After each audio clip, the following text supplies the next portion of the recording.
जाता है ना। अस्सलामुअलैकुम स्टूडेंट्स, उम्मीद है आप सब के सब खैरियत से होंगे। Class 9 AQB video learning series की एक और वीडियो के साथ आपके सामने हाजिर हूं।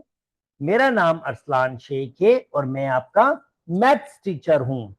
जो चैप्टर हमने 9 क्लास में स्टार्ट किया है वो है application of ratio and proportion in geometrical theorem, जिसकी ऑलरेडी पहले दो एसलोस मैंने कवर कर लिए हैं।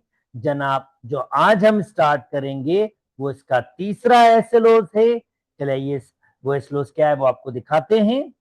एसलोस आपके पास है the internal bisector of angle of triangle. भाई एक ट्राइंगल है और ये लाइन इस एंगल को दो इक्वल पार्ट्स में तोड़ रही है, तो इस लाइन का नाम होगा the internal bisector of angle of triangle. Divide the side opposite to it. जब ये लाइन बन रही है तो इस साइड को डिवाइड कर रही है किसी भी दो पार्ट्स में। Divide the side opposite to it in the ratio, मतलब अगर मैं इन दोनों का रेशो लूं, the ratio of the length of a side containing the angle, the length of a side containing the angles. यानी ये जो एंगल कंटेन कर रहे हैं साइड, ये इस जो पार्ट्स में इसको डिवाइड किया है ये रेशो और इसके रेशो आपके पास एग्जैक्टली बराबर होंगे।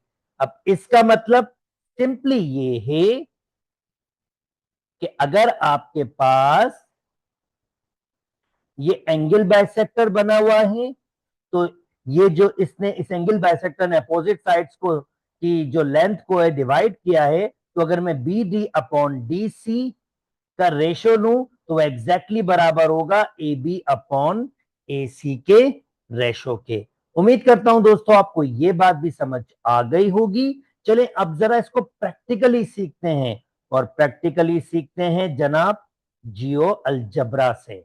ओके, अब जियो अलजबरा में यही है सलोस, मैं आपके पास समझाता हूं। जल्दी से मैं एक ट्राइंगल बना लेता हूं। ये मेरी ट्राइंगल बन गई है और मैं एंगल सी का एंगल बाइसेक्टर कर देता हूं। एंगल बाइसेक्टर ने क्या किया है, एंगल बाइसेक्टर ने अपोजिट साइड को तोड़ दिया है, अपोजिट साइड को दो पार्ट्स में तोड़ दिया है। और अगर आप नोटिस करें तो ये पूरा एंगल आपके पास 50, ये पूरा एंगल बोल रहा हूं, ये दो एंगल्स जो हैं आपके पास, ये पूरा एंगल 57.52 के बराबर है। और इस लाइन ने क्या किया, इसको दो एंगल्स इक्वल एंगल्स में तोड़ दिया है, 28.76, 28.76। और आप इंटरेस्टिंग चीज क्या देखेंगे, इंटरेस्टिंग चीज ये देखेंगे, अगर मैं इस साइड का डिस्टेंस लूं तो वो 9.86 है। अगर मैं इस साइड का डिस्टेंस लूं तो वो 16.42 है। और अगर मैं ए से डी का डिस्टेंस लूं, ए से डी का डिस्टेंस लूं तो 5.086 है। और अगर मैं बी से डी का डिस्टेंस लूं तो वो 8.8421 है। और अगर मैं अब डी में एक नाम दे रहा हूं जो बेसिकली 9.48, इस डिस्टेंस को 6 को डिवाइड कर रहा हूं 16.49 समथिंग से, तो अप्रोक्सीमेशन में आंसर क्या आ रहा है 0.5। यानी मैंने क्या किया, मैंने इसको इससे डिवाइड किया तो आंसर आ रहा है 0.57। अब मैं क्या करूंगा, ए डी को डिवाइड करूंगा बी डी से, तो जब मैंने इसको डिवाइड किया तो इसका आंसर भी क्या आ रहा है 0.575। यानी इससे मुझे ये आइडिया आ गया कि मेरे पास ए सी को अगर मैं डिवाइड करूंगा, ए सी को अगर मैं डिवाइड करूंगा सी बी से, तो वो बराबर होगा ए डी को डिवाइड करना डी बी के साथ। तो इस तरह से ये मैंने प्रैक्टिकली इस थ्योरम का स्टेटमेंट प्रूव किया है। उम्मीद करता हूं ये प्रैक्टिकली अंडरस्टैंडिंग हो गई होगी। चले आइए जरा अब इसके मजे मजे के क्वेश्चन सॉल्व करते हैं ताकि आपके पास मजीद अंडरस्टैंडिंग डेवलप हो। अच्छा जी, अब थ्योरम्स को ध्यान में रखिएगा। थ्योरम्स को ध्यान में रखेंगे तो फिर बिल्कुल भी डिफिकल्टी नहीं होगी। पहला आपके पास क्या है, पहला आपके पास ये है कि आपके पास कह रहा है find R V and V T. तो देखें ये एंगल बाइसेक्टर है, मुझे आर से वी की लेंथ फाइंड करनी और वी से टी की लेंथ, दोनों लेंथ फाइंड करनी। अब मुझे पता है अगर मैं 10 को डिवाइड करूंगा 14 से तो वो किसके बराबर होगा, x plus two divided by 2x plus one के। ये तो थ्योरम का स्टेटमेंट है। By cross multiplication 10, 2x plus one is equal to 14। x plus two मैंने क्या किया है, जस्ट क्रॉस मल्टीप्लाई किया है। और बल्कि इससे पहले अगर मैं ये कर लूं कि इसको सिंप्लीफाई कर लूं तो ये छोटा नंबर हो जाएगा, 5 टाइम्स 7 टाइम्स।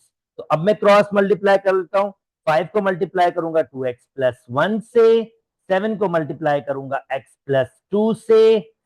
तो चले जी सिंप्लीफाई कर लूंगा। अब मैं इसको सिंप्लीफाई अगर मैं करूंगा तो मेरे पास जो आंसर आएगा वो आपके पास ये हो जाएगा 10x प्लस 5, ये हो जाएगा 7x प्लस 14।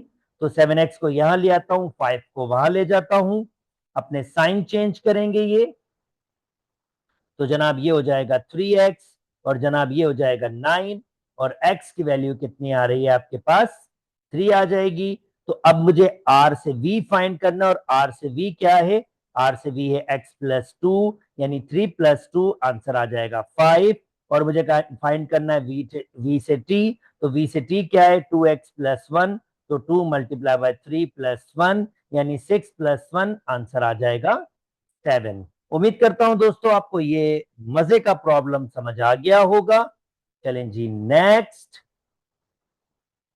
अब नेक्स्ट आपके पास क्या है, कहता है the parameter of a triangle A B C, A B C एक ट्राइंगल है जिसका पैरामीटर में अगर आपके पास दूं 29, पैरामीटर का मतलब क्या होता है, सारी साइड्स का सम। तो बेसिकली ये तो 9 है पूरी लेंथ, ठीक है।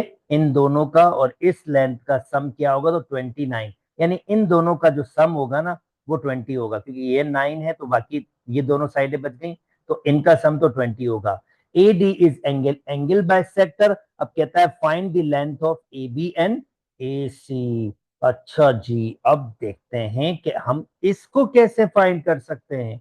अब मुझे तो इतना पता है कि भाई ए बी अपॉन ए सी बराबर होता है 4/5। ओके, तो जनाब मुझे मुझे मुझे मुझे इतना पता है कि ये इसके बराबर होता है और मेरे पास ए बी और ए सी की तो लेंथ है ही नहीं। तो ए बी और ए सी की लेंथ कैसे फाइंड कर सकते हैं। अच्छा, अगर मैं क्रॉस मल्टीप्लाई करूंगा तो मैं कह सकता हूं ए बी बराबर होगा 4 टाइम्स ए सी अपॉन 5 के। तो जनाब अब शायद मैं थोड़ी सी वर्किंग कर सकता हूं। कैसे, अगर मैं कहूं A B plus A C plus B C, इन तीनों की लेंथ मेरे पास 29 है, तो ए बी की लेंथ मेरे पास 4 5 टाइम्स ए सी है, प्लस ए सी की लेंथ मुझे नहीं पता वैसे ही, अलबत्ता बी सी, बी से सी मेरे पास 9 के बराबर है 29। तो जनाब अब मैं क्या करूंगा, मैं 9 को उधर मूव करूंगा और यहां मैं एलसीएम ले लेता हूं। तो यहां पर एलसीएम 5, ये 9 को मैंने वहां मूव कर दिया है, मैं ये पहले दिखा दूं 29 - 9 ये, और मैं इन दोनों का एलसीएम ले रहा हूं। 5 एलसीएम है तो इसके पास एलसीएम मौजूद है तो 4 टाइम्स ए सी, ऐसे ही इसके पास एलसीएम नहीं है तो ये 5 से मल्टीप्लाई हो जाएगा 5 AC। तो ये कितना आपके पास हो जाएगा, ये आपके पास हो जाएगा 4 और 5 यानी 9/5। ए सी इज इक्वल टू 20। तो जनाब अब मैं फाइनली लेंथ की तरफ जा सकता हूं, 5 से मल्टीप्लाई करूंगा, 9 से डिवाइड, तो मैं यहां लिख रहा हूं ए सी बराबर हो जाएगा 20 मल्टीप्लाई बाय 5 डिवाइडेड बाय 9, यानी क्रॉस मल्टीप्लाई किया है, 5 20 से मल्टीप्लाई और 9 डिवाइड में ले आया हूं। तो जनाब अगर मैं इसकी कैलकुलेशन करूंगा तो सिंपल से कैलकुलेटर से मेरे पास आ जाएगा 20 मल्टीप्लाई बाय 5 डिवाइडेड बाय 9। तो ये ए से सी अप्रोक्सीमेट मेरे पास आ रहा है 11.5 11.12 बल्कि 11.11।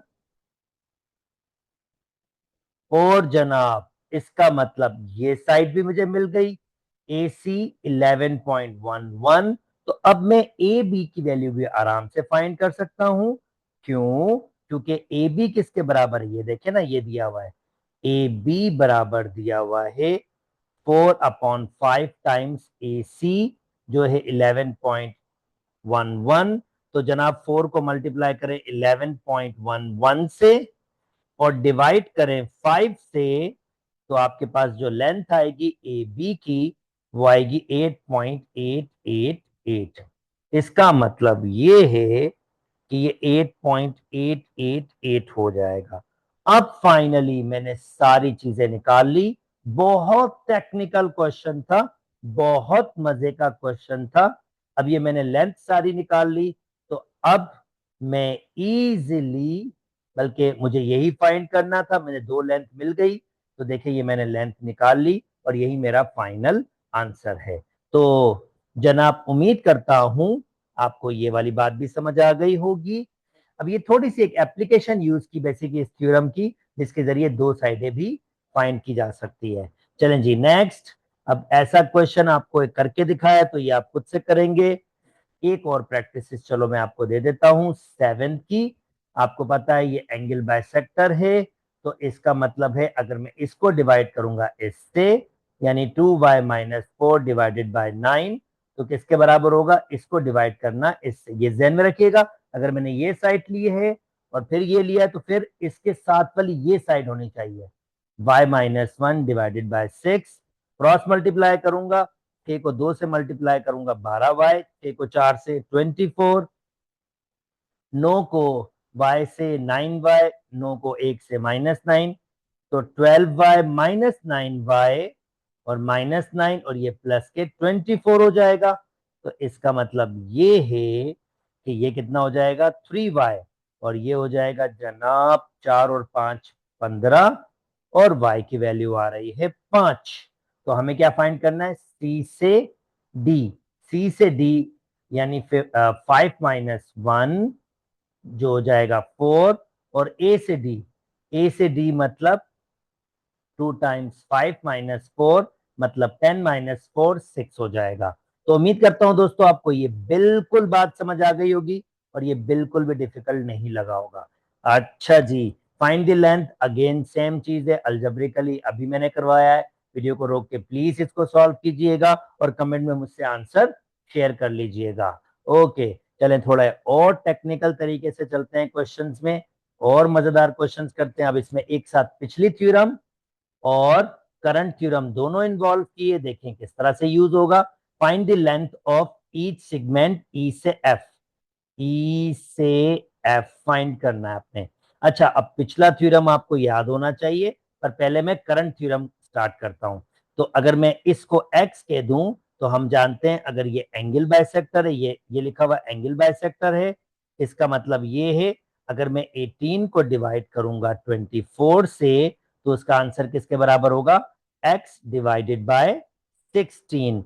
तो जनाब पहले मैं टेबल लगा लेता हूँ, 6 का 3 दफा 4 दफा यानी 3/4 बराबर होगा x/16। मैं ऐसे भी कैंसिल कर सकता हूँ 4 टाइम्स 1 टाइम्स, तो 3/1 इज इक्वल टू x/4। और अगर मैं इसको सिंप्लीफाई करूंगा तो क्रॉस मल्टीप्लाई करूंगा, तो 1x से और 4 3 से ये 12 हो जाएगा। तो जनाब x की वैल्यू आ गई, तो मैं x की जगह अब लिख सकता हूं 12। और अगर आपने पिछली वीडियो देखी है तो ये इजी पीजी कॉन्सेप्ट है। आई होप आपको याद हो, मैं इसको y कह दूंगा। अगर ये दो लाइंस पैरेलल हैं, मैंने आपको बताया था, अगर दो लाइंस पैरेलल हैं, तो अगर मैं इसको इससे डिवाइड करूंगा तो आंसर बराबर आएगा इसको इससे डिवाइड करने पर, यानी 4/16 बराबर होगा 10/y। ओके, मैं इसको सिंप्लीफाई कर सकता हूं, ये जाएगा 2 दफा और ये जाएगा, बल्कि 4 का टेबल ही यूज कर लेते हैं, 1 टाइम्स और 4 times. 1/4 is equal to 10/y, cross multiply y is equal to 4 10 40, यानी ई से एफ जिसको मैंने y नाम दिया था, वो आपके पास किसके बराबर आ गया, वो आपके पास बराबर आ गया 40 के। उम्मीद करता हूं दोस्तों आपको बात समझ आ गई होगी। बिल्कुल ऐसे ही ये भी होगा। तो जनाब खुद से ट्राई कीजिएगा और इसको भी आंसर निकाल लीजिएगा। उम्मीद करता हूं दोस्तों आपको ये क्वेश्चन समझ आए होंगे और मजा भी आया होगा इस वीडियो में। अगर मेरी वीडियोस पसंद आ रही है तो मेरे चैनल को लाइक कीजिए, सब्सक्राइब कीजिए और दोस्तों के साथ शेयर कीजिए। अपना बहुत बहुत बहुत ख्याल रखिएगा। अल्लाह हाफिज।